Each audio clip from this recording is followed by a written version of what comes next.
Au nom du Père, du Fils et du Saint-Esprit, ainsi soit-il.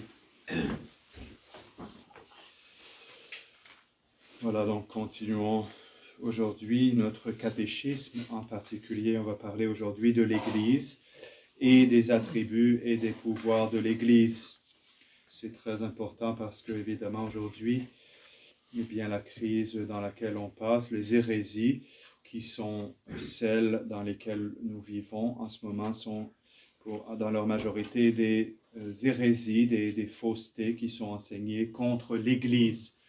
Vous voyez, c'est intéressant de voir qu'il y a eu tout au long de l'histoire de l'Église des hérésies pratiquement contre chacune des vérités du « je crois en Dieu ». Et puis aujourd'hui, un peu comme au temps du protestantisme, c'est l'Église, en grande partie le mystère de l'Église qui est attaqué. Alors, quels sont les moyens donnés aux hommes pour participer aux fruits de la rédemption? C'était le chapitre précédent, les effets de la rédemption. Donc, quels sont les moyens donnés pour participer aux effets de la rédemption ou aux fruits de la rédemption? Les moyens donnés aux hommes pour participer aux fruits de la rédemption sont l'Église et les sacrements.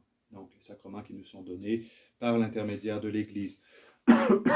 Qu'est-ce que l'Église? L'Église est la société de tous ceux qui professent la foi de Jésus-Christ, qui participent au même sacrement et qui sont gouvernés par leur pasteur légitime sous un seul chef visible. Donc, trois choses pour être des membres de l'Église. Tout d'abord, professer la foi de Jésus-Christ, participer au sacrement de l'Église et être gouverné par les pasteurs légitimes sous un seul chef visible qui est le souverain pontife. Donc, voilà, et c'est bien sûr la principale raison pour laquelle aujourd'hui nous devons résister au Vatican qui est tombé dans l'apostasie. C'est que la première condition pour être un membre de l'Église, c'est de professer la foi de Jésus-Christ. Donc si les autorités du Novus Ordo professent la foi de Jésus-Christ, participent au même sacrement, etc., on doit être avec eux, on doit leur être soumis, ce qui n'est pas possible évidemment parce que voilà, il n'y a qu'à lire, à écouter ce qu'ils disent pour se rendre compte qu'ils ne professent pas la foi de Jésus-Christ, donc ne sont pas des membres de l'Église de notre Seigneur Jésus-Christ. Quel est le chef visible, invisible de l'Église? Le chef invisible de l'Église est Jésus-Christ. Maintenant, quel est le chef visible de l'Église? C'est notre Saint-Père le Pape, l'évêque de Rome, qui est le vicaire de Jésus-Christ, et le chef visible de l'Église. Maintenant, il y a eu dans l'Église de nombreux antipapes, des gens qui se sont proclamés être le pape, mais qui ne l'étaient pas.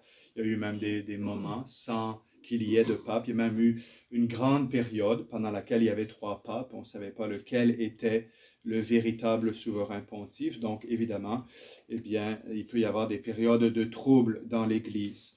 Mais en temps normal, c'est notre Saint-Père, le pape, l'évêque de Rome, qui est le vicaire de Jésus-Christ, et le chef de l'Église visible, le chef visible de l'Église. Et ça, bien sûr, ça nous distingue des orthodoxes. Quelquefois, on se fait dire, ah, vous êtes des schismatiques comme les orthodoxes. Non, aucun de nous ne remet en cause que l'évêque de Rome est le chef visible de l'Église. Mais il faut que ce soit d'abord un véritable évêque. On ne sait même pas si les sacrements, l'ordination donnée dans le Novus Ordo est valide. Il y a beaucoup de raisons. Elle est au minimum très douteuse.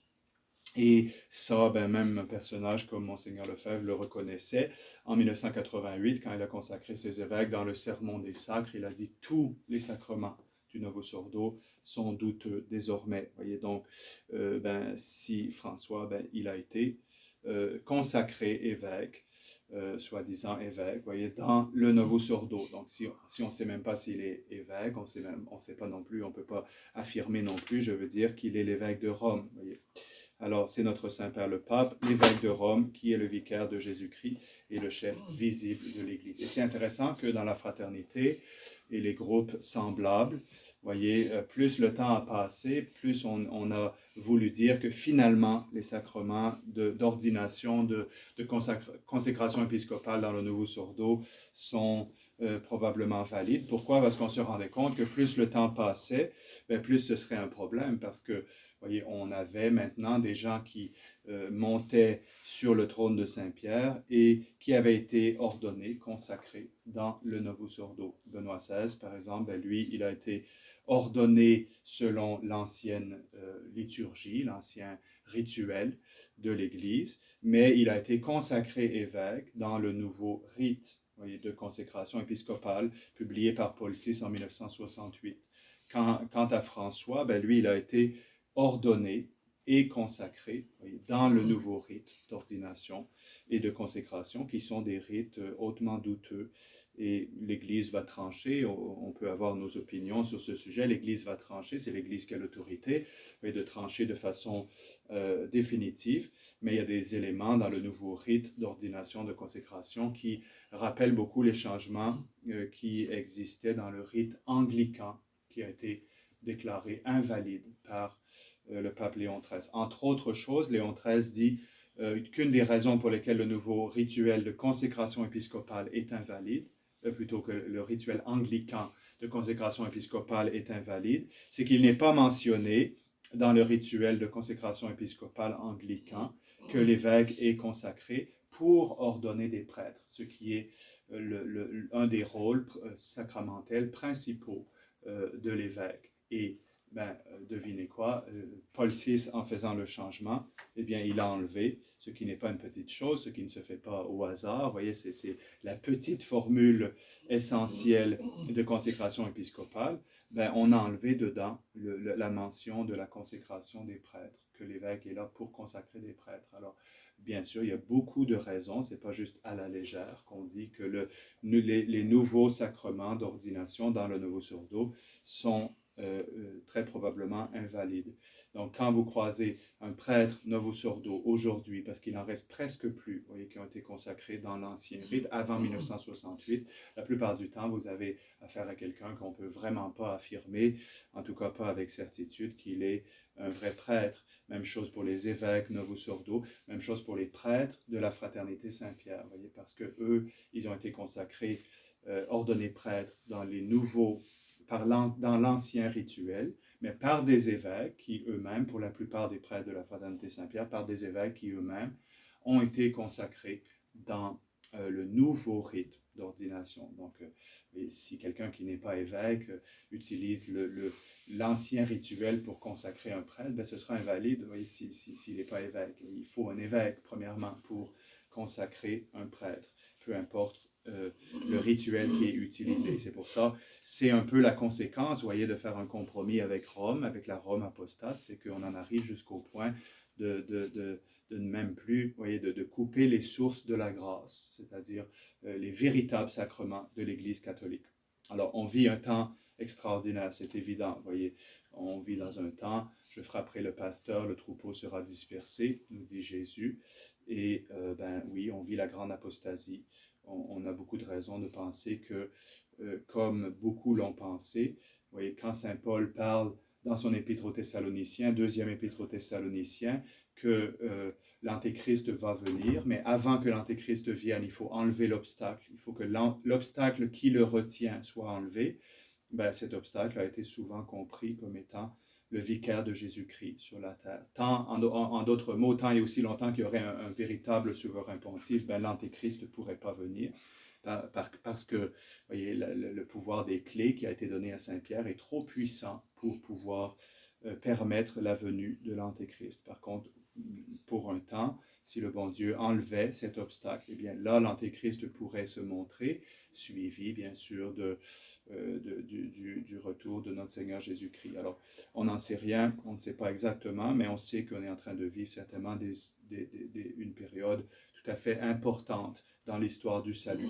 Pourquoi le pape, l'évêque de Rome, est-il le chef visible de l'Église? Le pape, l'évêque de Rome, est le chef visible de l'Église parce qu'il est le successeur de Saint Pierre que Jésus-Christ a établi chef des apôtres et chef visible de l'Église. C'est intéressant de voir que, vous voyez, ces gens qui sont maintenant sur le trône de Saint-Pierre, ils ont voulu, et tout au long de leur pontificat, nous donner des signes de ce qu'ils sont. Par exemple, Paul VI, il a enlevé la tiare, cette tiare, donc la triple couronne, qui signifie le pouvoir du souverain pontife, qui avait été porté pendant des siècles et des siècles, il l'a déposé.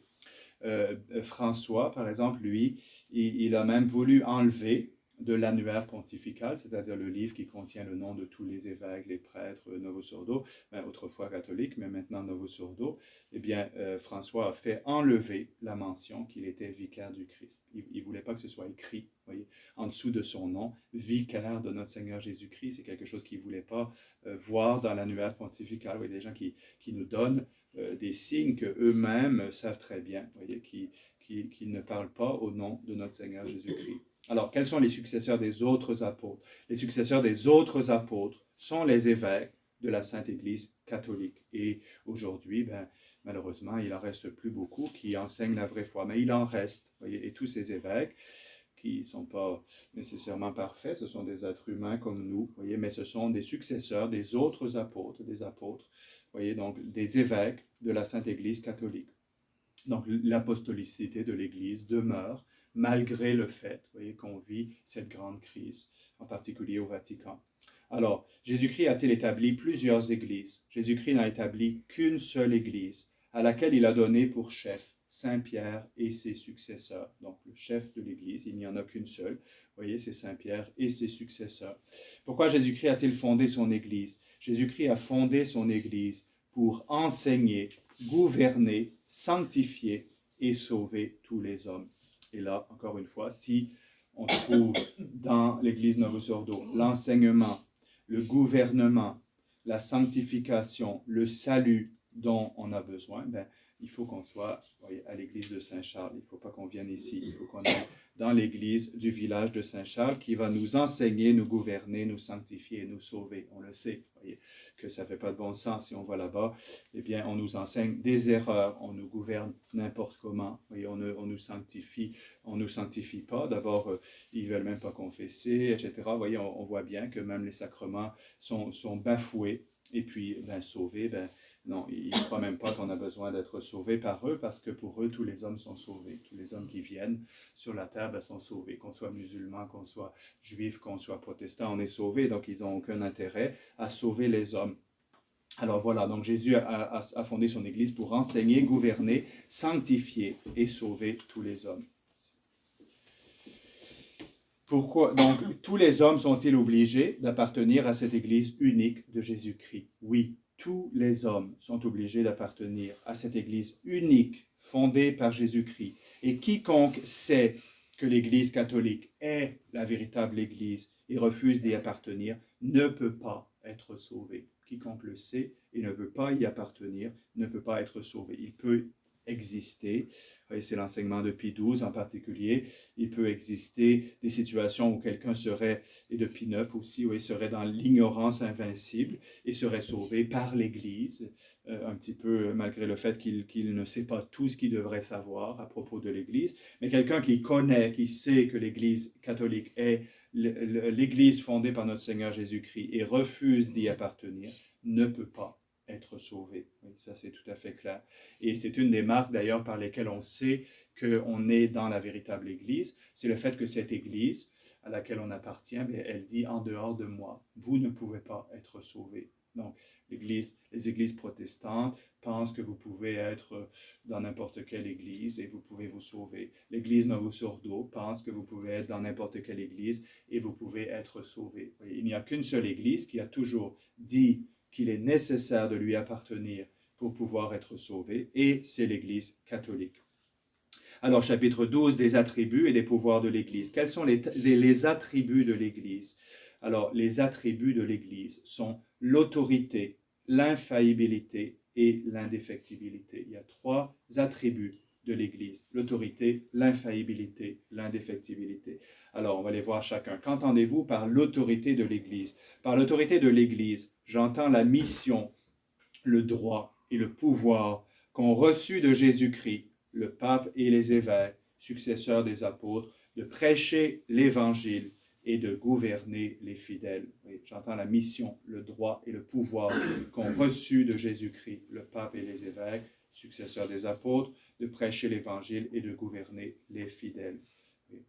C'est pour ça que, bien sûr, aujourd'hui, l'œuvre des évêques en particulier, dans la tradition, se fait dans des circonstances qui sont extraordinaires.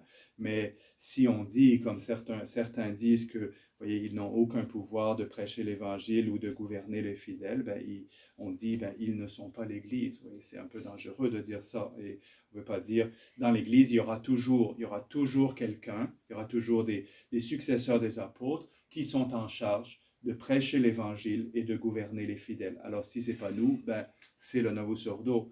Et on voit bien que ça ne peut pas être le Novus-Ordo. Alors oui, dans des circonstances extraordinaires, d'une façon qui est extraordinaire aujourd'hui, vous voyez, les successeurs des apôtres ont le pouvoir de prêcher l'Évangile, la mission, le droit et le pouvoir, vous voyez, de prêcher l'Évangile et de gouverner les fidèles d'une façon qui s'exerce, encore une fois, de façon un peu extraordinaire, puisqu'on est dans une grande crise.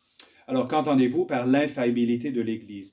Par l'infaillibilité de l'Église, j'entends le privilège que Jésus-Christ a donné à son Église de ne pas se tromper quand elle enseigne une vérité de foi ou de morale. Donc, quand elle enseigne la foi et la morale catholique, eh bien, l'Église ne peut pas se tromper.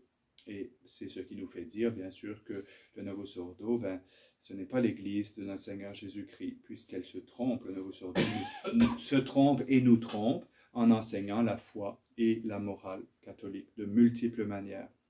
Entre autres, cette religion du salut universel. Tout le monde est sauvé. Le Vatican II dit même que le Saint-Esprit utilise toutes les religions, voyez, d'une façon ou d'une autre. Vous voyez, on est dans l'ambiguïté. Le Saint-Esprit utilise les religions pour guider les hommes vers Dieu. Quand vous êtes un musulman, ça ne vous guide pas vers Dieu, vous voyez, ça vous guide vers un faux Dieu, parce que, comme Saint Jean dit, celui qui n'a pas le Fils n'a pas le Père. Si vous niez Jésus-Christ, vous voyez, le Fils de Dieu, vous niez le Père. Le Père que vous imaginez, ce n'est pas le vrai Père, ce n'est pas le vrai Dieu, parce que le vrai Dieu, il est Trinité. Donc, le Dieu que vous fabriquez, si vous êtes musulman, si vous êtes juif, le Dieu que vous fabriquez, c'est un faux Dieu, c'est une idole, c'est un Dieu qui n'existe pas en réalité. Alors, l'infaillibilité de l'Église, c'est le privilège que Jésus-Christ a donné à son Église de ne pas se tromper quand elle enseigne une vérité de foi et de morale. Et ça, ce n'est pas une fois par siècle quand le pape enseigne l'Assomption de la Vierge Marie, l'Immaculée Conception.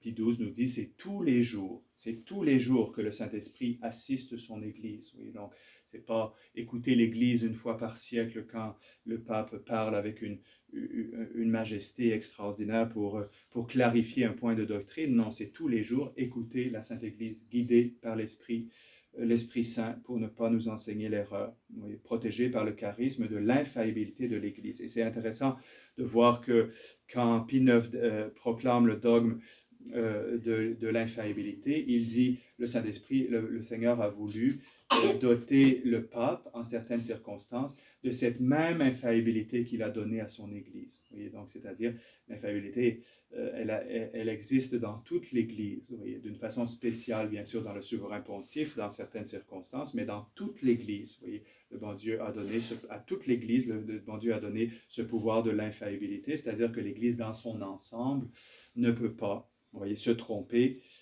Quand elle enseigne, on parle de l'Église enseignante, donc le pape, les évêques, ne veut pas se tromper quand elle enseigne une vérité de foi ou de morale. Il a existé, vous voyez, des circonstances, en particulier par la crise arienne, où la presque totalité du clergé, de l'Église enseignante, enseignait l'hérésie arienne. Saint Jérôme, en parlant de ça, dit l'Église s'est réveillée arienne, comme si elle était endormie, puis elle s'est réveillée arienne. Vous voyez.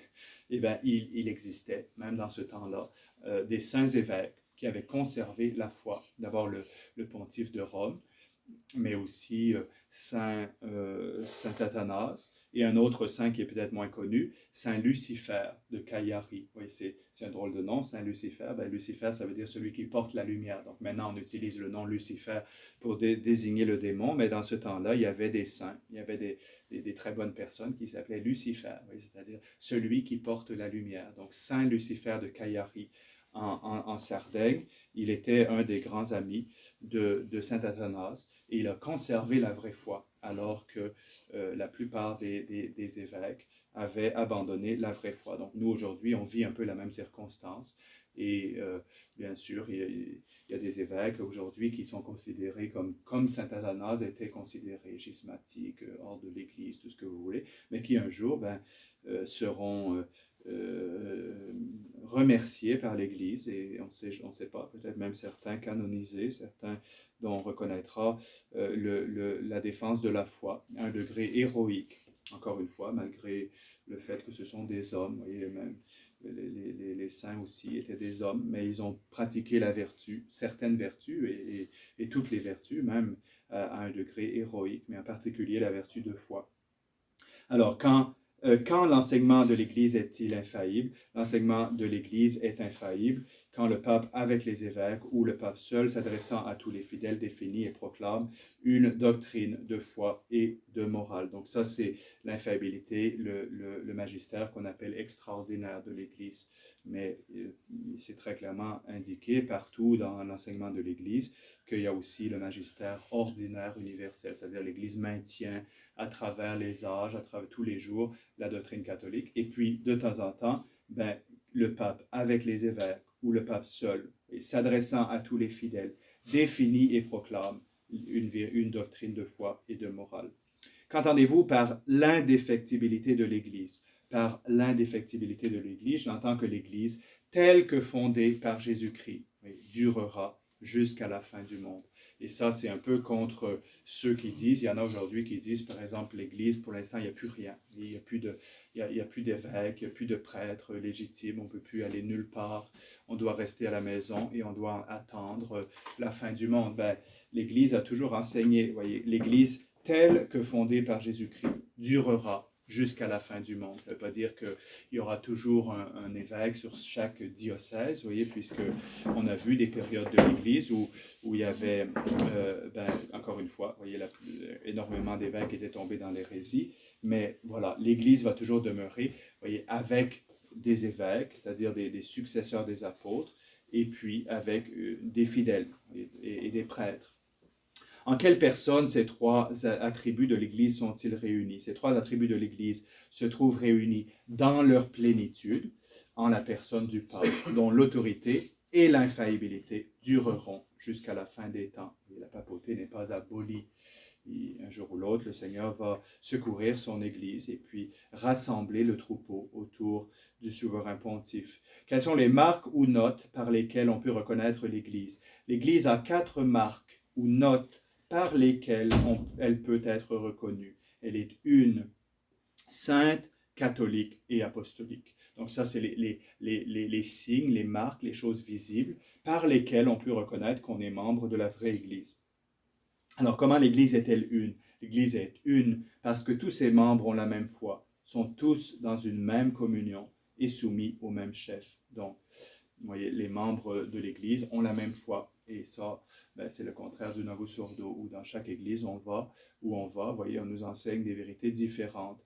Ils sont tous dans une même communion.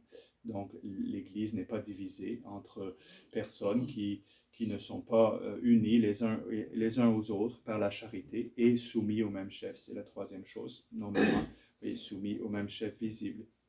Pourquoi dites-vous que l'Église est sainte?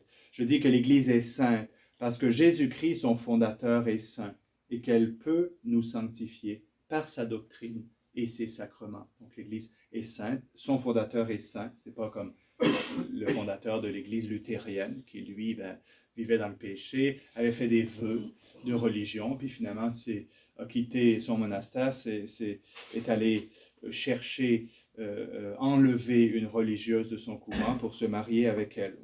Des choses comme ça. Henri VIII, fondateur de l'Église anglicane, qui a tué 5 ou 6 de ses épouses, l'une après l'autre. Il n'y a rien de tel avec, évidemment, notre Seigneur Jésus-Christ, qui lui est saint et qui peut nous sanctifier par sa doctrine et ses sacrements. Il a le pouvoir de nous sanctifier par sa doctrine et ses sacrements. C'est très intéressant de voir en ce moment, vous voyez, par exemple, l'Église anglicane qui bénit, voyez, les unions homosexuelles, oui, affreux, abominables, ben oui, ils n'ont pas le pouvoir de sanctifier par leur doctrine et par leur sacrement. Les évêques d'Allemagne qui viennent juste, les évêques Novus Ordo d'Allemagne qui viennent aussi juste de voter qu'ils vont bénir les mêmes unions. Voyez. Encore, on voit les fausses églises qui s'en vont vers le péché. Comment l'Église est-elle universelle ou catholique? L'Église est universelle ou catholique parce qu'elle ne doit cesser d'exister qu'à la fin du monde et qu'elle enseigne, c'est-à-dire elle va cesser d'exister sur la terre à la fin du monde, et qu'elle enseigne toutes les nations et maintient toutes les vérités nécessaires au salut. Et c'est beau de voir que la tradition catholique, malgré bien sûr que c'est difficile, il manque pour l'instant le lien de la foi, mais toutes les nations sont enseignées et toutes les vérités nécessaires au salut sont maintenues. Comment l'Église est-elle apostolique? L'Église est apostolique parce qu'elle a été fondée par Jésus-Christ sur les apôtres, qu'elle est gouvernée par leurs successeurs légitimes et a enseigné et enseignera toujours leur doctrine. Et donc les successeurs légitimes, c'est-à-dire premièrement, ceux qui ont gardé la foi apostolique. Si on change la foi des apôtres, ben, on n'est plus du tout un successeur légitime des apôtres. Et l'apostolicité de l'Église, c'est pas simplement d'être assis dans le siège de quelqu'un d'un évêque qui était catholique dans le passé. L'apostolicité de l'Église, c'est d'abord prêcher la foi, oui, des apôtres, la foi de Saint Pierre, la foi des apôtres, la foi de tous les saints évêques qui ont illuminé l'Église par la doctrine catholique. Ces notes et attributs se trouvent-ils ailleurs que dans l'Église romaine? Ces notes et attributs ne se trouvent pas ailleurs que dans la Sainte Église catholique romaine. Donc voilà l'enseignement qu'on trouve dans le catéchisme concernant l'Église.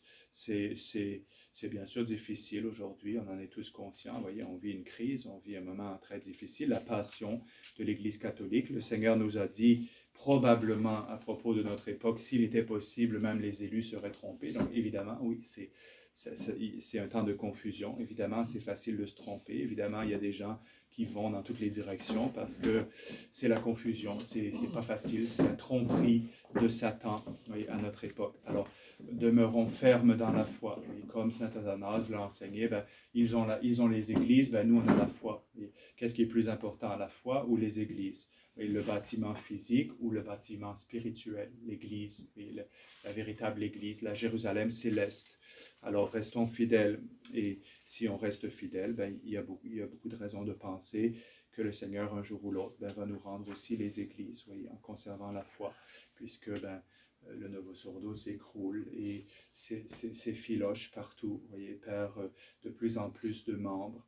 Et la tradition ben, grandit tranquillement, et tranquillement mais sûrement. Le bon Dieu, je pense, garde la tradition humble et petite encore aujourd'hui, voyez, parce qu'il faut que se déroule le mystère de l'iniquité. Mais c'est un peu comme, voyez, les poêles au gaz, voyez, qui ont cette petite flamme qui reste toujours. Puis n'importe quand, le bon Dieu, ben, il met le gaz, puis là, poup, voyez, la foi va revenir. Alors il faut voir ça comme ça.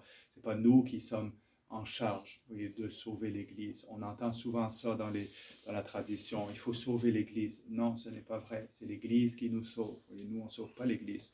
Nous, on sauve nos âmes. L'Église nous aide à sauver nos âmes. Donc nous, voyez, on n'est pas en charge de sauver l'Église de notre Seigneur Jésus-Christ. On est en charge de maintenir la foi, de maintenir les sacrements, et de sauver nos âmes. Puis l'Église, ben, revivifiée par Jésus-Christ, ressuscité, on pourrait même dire d'une certaine façon, puisque Jésus lui-même est mort et ressuscité, donc son Église peut aussi, en quelque sorte, de façon spirituelle, mourir et ressusciter. Ben, ressuscité par Jésus-Christ, l'Église nous redonnera, oui, la vie, nous donnera la vie. Terminé par ce petit exemple qu'on voit dans les prières au bas de l'autel. Vous savez, quand Saint Pierre a renié Jésus-Christ 3 fois, et je ne connais pas cet homme, et Jésus était juste à côté. Il faut comprendre, ça ne s'est pas passé. On voit dans l'Évangile que Jésus était juste à côté. Saint Pierre voulait voir qu'est-ce qui se passait, voyez, mais se tenait un petit peu à distance par crainte. Et puis par 3 fois, on lui demande, et toi, est-ce que tu n'es pas avec lui? Et Saint Pierre non, je ne le connais pas, je ne le connais pas, je ne connais pas cet homme. L'Évangile dit même qu'il s'est mis à jurer, vous voyez, à dire, je vous jure, je ne connais pas cet homme. Et l'Évangile dit, Jésus se retournant, vous voyez, fixa son regard sur Pierre. Et Jésus se retourne et fixe son regard sur Pierre. Et Pierre se souvint des paroles de Jésus avant que le coq ne chante, eh bien tu m'auras renié 3 fois. Et il se mit à pleurer amèrement. Il se retirant, il se mit à pleurer amèrement. Et on voit dans les prières au bas de l'autel, on dit Deus tu conversus vivificabis nos. Seigneur, vous retournant, vous nous donnerez la vie. Seigneur, vous retournant, vous nous donnerez la vie. Ça rappelle, vous voyez, ce passage de Saint Pierre. Alors, nous, on est là, au pied de Jésus, puis on le supplie. Oui, on lui dit, Deus tu conversus, oui, on a péché, on s'est éloigné de vous, de tant de manières. Seigneur, retournez-vous et ayez pitié de nous, et sauvez-nous, retournez-vous et redonnez-nous la vie. Ce sera notre prière aujourd'hui dans cette messe et pendant tout le temps du carême. Seigneur, oui, nous sommes conscients que nous avons été infidèles très souvent, mais retournez-vous et redonnez-nous la vie. Au nom du Père, du Fils et du Saint-Esprit, ainsi soit-il.